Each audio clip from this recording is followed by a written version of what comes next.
तो दोस्तों स्वागत है आपका हमारे इस ब्लॉग में, जो कि है वाराणसी बनारस काशी विश्वनाथ मंदिर से अयोध्या धाम के लिए। तो चलिए इस वीडियो को शुरू करते हैं और आप सब मेरी वीडियो के साथ अंत तक बने रहिए। हमारा जो प्लान बना था वो 22 जनवरी का बना था और उस दिन की हमारी ट्रेन बुक थी वंदे भारत दिल्ली रेलवे स्टेशन से। उसके लिए हम घर से निकल चुके थे और हमारे साथ एक और फैमिली जानी थी जो कि हमारे रिलेटिव ही हैं, उनको भी जाना था। तो हम लोग घर से निकल चुके थे 1 बजे और हम पहुंच चुके थे रेलवे स्टेशन 2:30 बजे और पूरे 3 बजे वंदे भारत वहां से रेलवे स्टेशन से चल पड़ी। तो उसके बाद हम खूब मस्ती किए, हम सबने खूब एंजॉय किया ट्रेन के अंदर। वहीं पर ही आपको खाना पीना सब कुछ मिल जाता है ट्रेन में ही।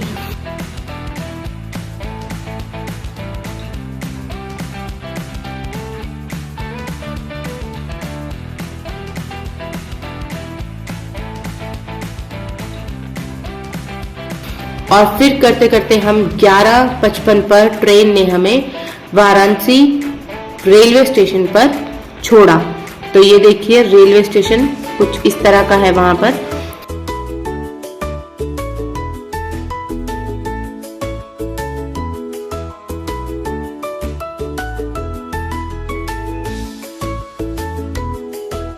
उसके बाद हमने थोड़ा सा फोटोशूट किया।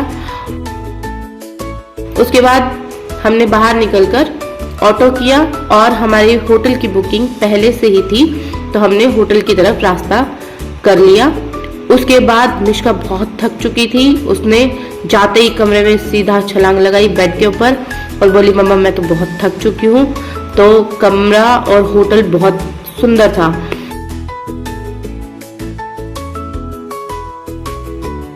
उसके बाद सुबह उठकर हम लोग रेडी हो चुके थे 9 बजे तक। उसके बाद हमने सबसे पहले किया था नाश्ता और वहीं बैठकर हमने प्लान किया था कि हम सबसे पहले कहाँ जाएंगे।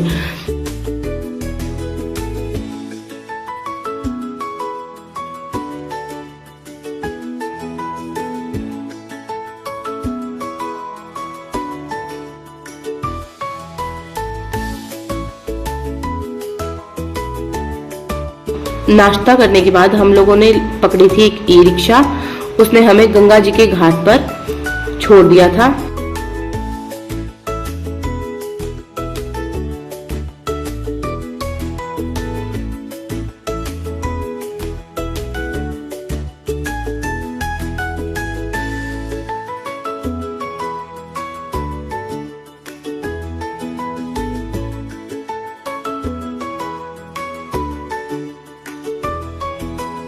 गंगा के घाट पर पहुंचने के बाद हम सब ने जिसको स्नान करना था वो उन्होंने नहाया।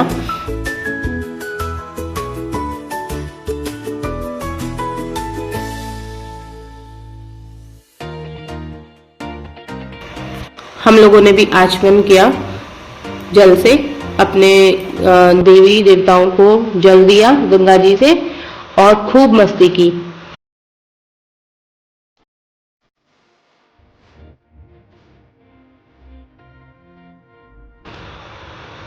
फिर इसके बाद हम वहां से निकले और हमने फिर से ई रिक्शा ली और हम निकल गए काशी विश्वनाथ टेम्पल की तरफ। तो ऑटो ने हमें काशी विश्वनाथ मंदिर के बाहर छोड़ा और वहां पर बहुत भीड़ थी। उसके बाद वहां आप सबको एक चीज बता दें कि वहां पर फोन या पर्स या कुछ भी अंदर जाना अलाउड नहीं है। तो उसके बाद फिर हम लोगों ने वो वहां पर सर्विस सेंटर उनका था, वहां पर उनको जमा कराया अपने फ़ोन को, बैग को। तो फिर उसके बाद अंदर का हम नहीं शूट कर पाए क्योंकि फ़ोन नहीं था।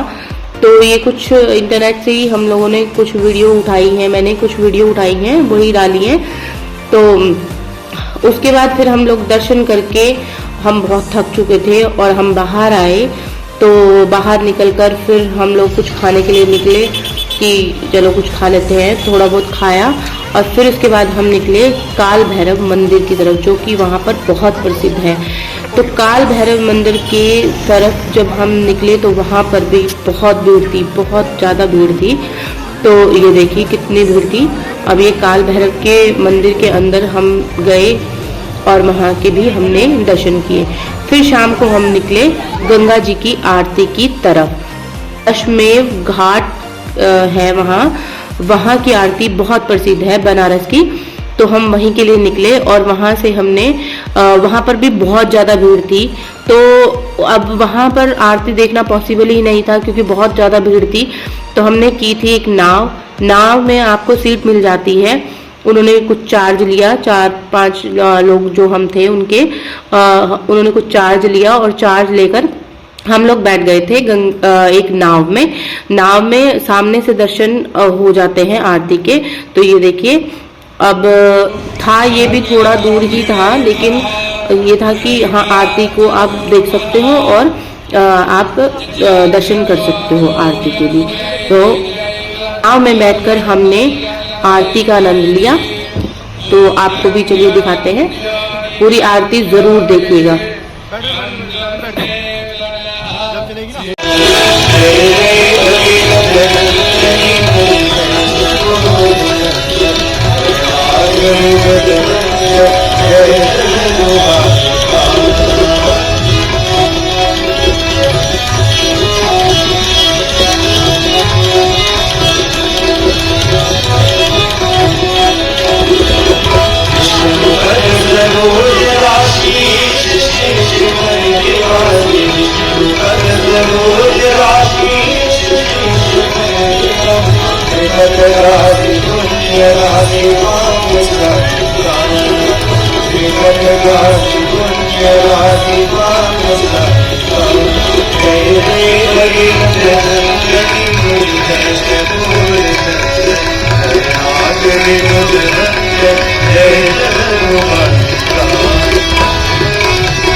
उसके बाद किया था हमने थोड़ा सा फोटोशूट। तो ये देखिए, तो ये थे हम दोनों फैमिलीज।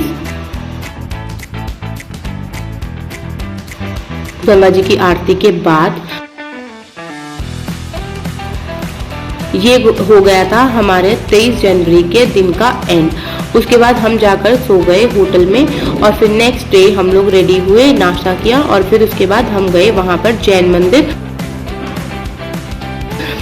मंदिर जो जैन धर्म के लोग वहां पर जाते हैं।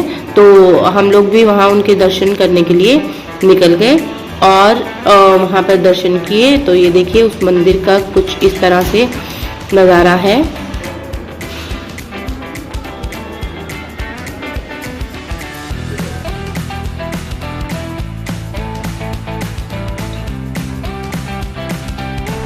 फिर हम उसके बाद गए थे सारनाथ, जो कि बनारस में ही है और गौतम बुद्ध जी ने वहां पर अपना प्रथम उपदेश दिया था विद्या प्राप्ति के बाद।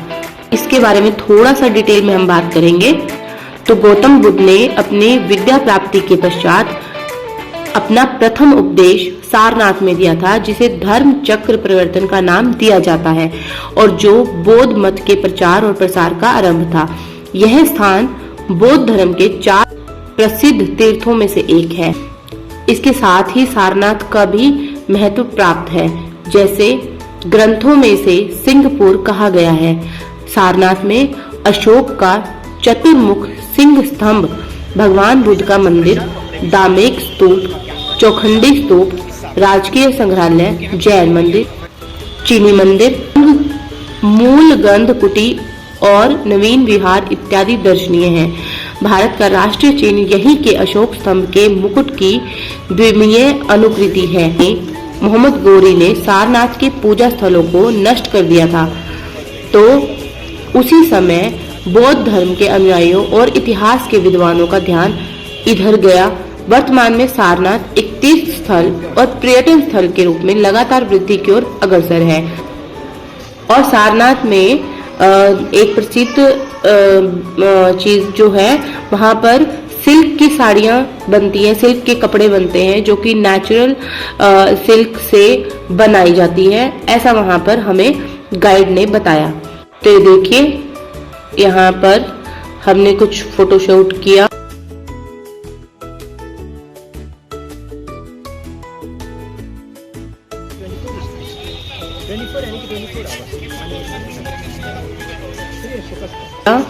और यहाँ पर हमें कुछ कमल के फूल देखने को मिले, जो कि ये देखिए बहुत सुंदर लग रहे थे। फिर उसके बाद हम निकल चुके थे अयोध्या धाम के लिए, राम मंदिर के दर्शन करने के लिए। और वहां से हम निकले 2 बजे और अयोध्या पहुंचे हम रात के करीब 7:30 या 8 बजे के आसपास। फिर वहां जाकर हमने पहले से ही होटल बुक किया था। होटल बुक करने के बाद हम लोग वहां पर स्टे किया और उसके बाद हम लोग निकल चुके थे अपना सामान रख के खाना खाने की तरफ। तो रात के 8 बजे हम लोगों को एक होटल दिखाई दिया, जो कि बिल्कुल राम मंदिर के सामने ही था। तो फिर वहां पर हमने बैठकर खाना खाया और खाना खाने के बाद ये कुछ वहां पर श्लोक थे जो मुझे अच्छे लगे और उसकी मैंने वीडियो बनाई। तो ये देखिए, बहुत अच्छे हैं। उसके बाद फिर हम लोग होटल में जाकर सो गए। सोने के बाद फिर उसके बाद सुबह हम उठे और नहाए धोए और रेडी हुए। फिर उसके बाद हम निकले राम मंदिर के दर्शनों के लिए। तो ये राम मंदिर के दर्शन के लिए हम लाइन में लग चुके थे। और फिर उसके बाद तो ये देखिए, लाइन में लगने के बाद जब चले तो भीड़ तो यहाँ इतनी नहीं थी, लेकिन फिर भी जितना टाइम लगा चलने में, तो ये कम से कम 2-2.5 किलोमीटर का था, जो कि आपको चलना ही पड़ेगा, क्योंकि सड़क पर ही आपकी जो आपका व्हीकल है, कोई जो भी आप वाहन लेकर जाते हैं, तो वो आपका सड़क पर ही खड़ा हो जाता है। उसके बाद आपको यहाँ से चलना ही पड़ेगा।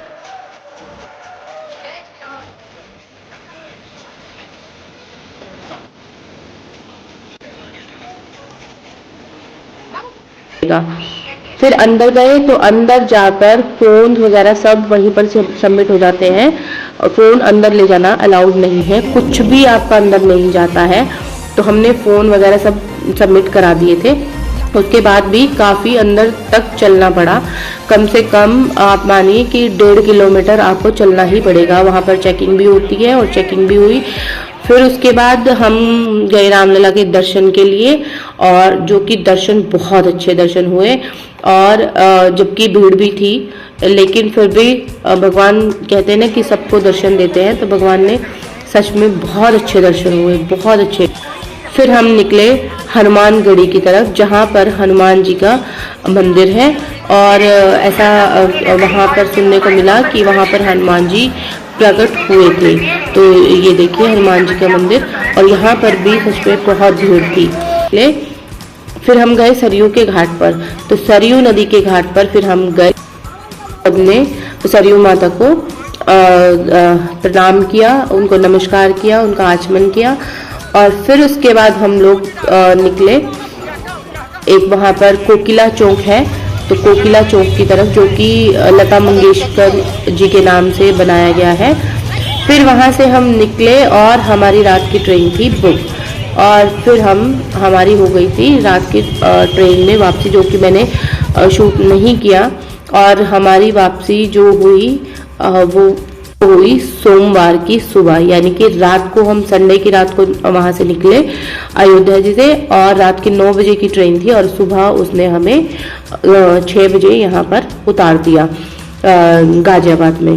तो आपको ये वीडियो कैसी लगी आप मुझे कमेंट में ज़रूर बताइएगा, और जो भी यहाँ पर पहले से गया हुआ है वो जय श्री राम कमेंट में ज़रूर लिखिएगा।